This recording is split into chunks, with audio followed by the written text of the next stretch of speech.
Some time ago a friend convinced me to try out Minecraft on the PC.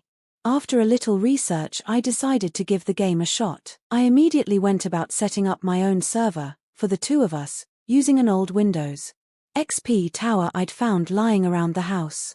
I don't recall where the tower came from, but it served its purpose effectively.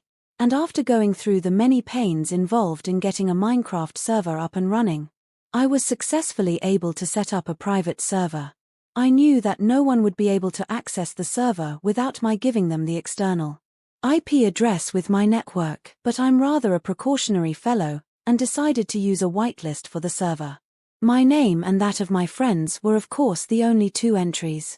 I spent a little time playing by myself, making all sort of rookie mistakes, such as losing my house for up 10 times and building a locating tower I couldn't get down from. I gradually got accustomed enough for the game to start constructing things in earnest. I upgraded from a little stone hovel to a floating citadel of doom. Quite a leap, which was made all the more magnificent once I swallowed my pride in partooken creative mode. I also built a house for my friend to coax him onto the new server. It worked. And for a while, the two of us spent all of our free time building anything and everything we could imagine. All sorts of creations came out from this alliance. But a project we continuously worked on was a glass tour path running all over our world. It started in a cave system underneath his house, weaving and crawling all throughout. Then went up to the surface, around and over all our creations. One day he told me to come online and check out his latest additions. He had built a mob zoo far out in the desert, with an extension of the glass tour path running all the way out to it. In the middle of the path, hovering just above the center of the desert, was a glass enclosure, in which he had placed a villager. Surrounding the enclosure were signs that read, "Say hello to Bob. Bob tried to steal from us. Now he can suffocate forever. Do not feed the Bob. Do not pity the Bob." We both found it amusing, so Bob remained there, suspended in his sun-parched glass enclosure, as a prelude to the zoo displays. Twisted as we admittedly are, this became a running gag for us. We added signs to the rest of the tour referencing Bob and started adding family members elsewhere in our world, all suffering for his crimes.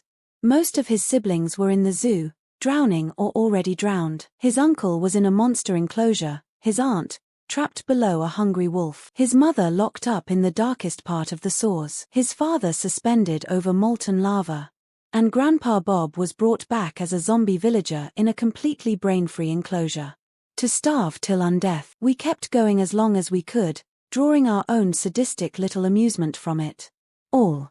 It was just a game, of course. Any logical person knows that. Then things started happening. Sometime after our most recent addition to Bob's family line, I logged onto the server and noticed some peculiarities. I wasn't online for long before I realized that my character's hand looked off-tint. Upon entering the third-person view, I found that, surprisingly, my player skin had somehow changed to that of a villager.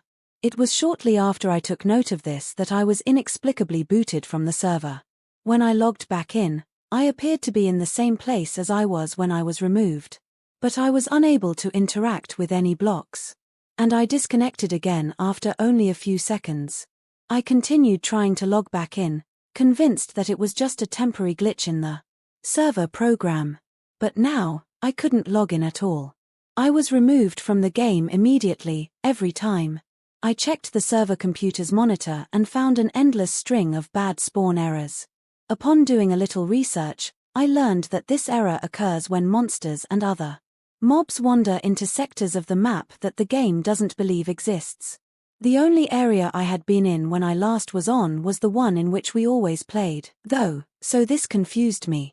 I managed to resolve the problem long enough to log in once by using an external program to delete all monster spawns in that area of the world. When I now logged in, I noticed something else peculiar.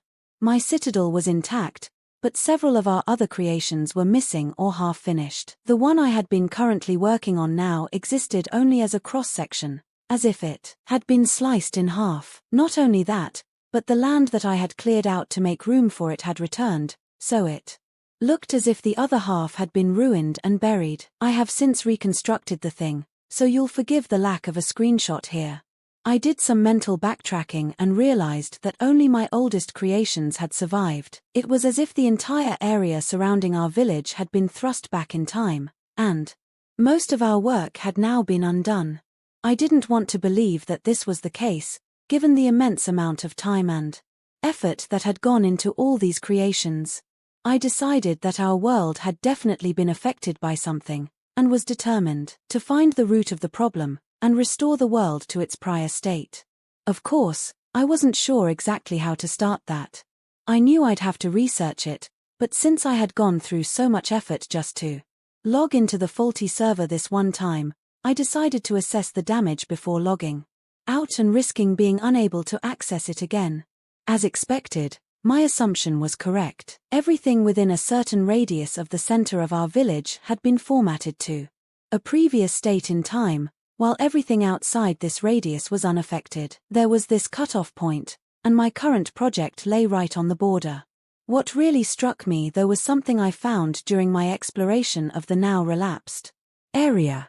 It was an odd structure that neither myself nor my friend had built, up on a sheer cliff. In an extreme hills biome, isolated from everything around it, was a cobblestone construct. It was a small unfinished wall, covering an 8 by 5 or so area that looked like some kind of ruined structure. And mounted beside it was a cross on the peak of the hill, also made of cobblestone. I questioned my friend about it, and I'm certain from his countenance that he did not build the structure, and was just as confused about it as I was. No one else could have accessed our server, because of the whitelist. So where did this thing come from? As I expanded my assessment of our losses, I eventually came to the glass tour path leading out to the zoo. Most of the tube was intact, as the desert and zoo were outside of the affected region. However, there was something missing. Bob. His enclosure was now empty, unsettled but not deterred, and began to research the cause of all this. I discovered that it was a documented problem in Minecraft. The game doesn't recognize that this region still exists. Monsters wander into this ghost sector and cause further corruptions. Strings of errors appear in the console and crash the server. In this case, the effect seemed to be the world being thrust back in time. Normally, however, this sort of corruption has to be triggered by something like an update to the game, conflicting with some mods or extensions running on the server, or some hacker playing a prank. Our server was completely vanilla, using only the supported server console, downloadable on the Minecraft website, had no mods at all, and had never been updated. To this day, I'm still clueless as to what actually caused it to go berserk. Whatever the cause had been, from then on, every time I tried to log into the world, I was immediately removed.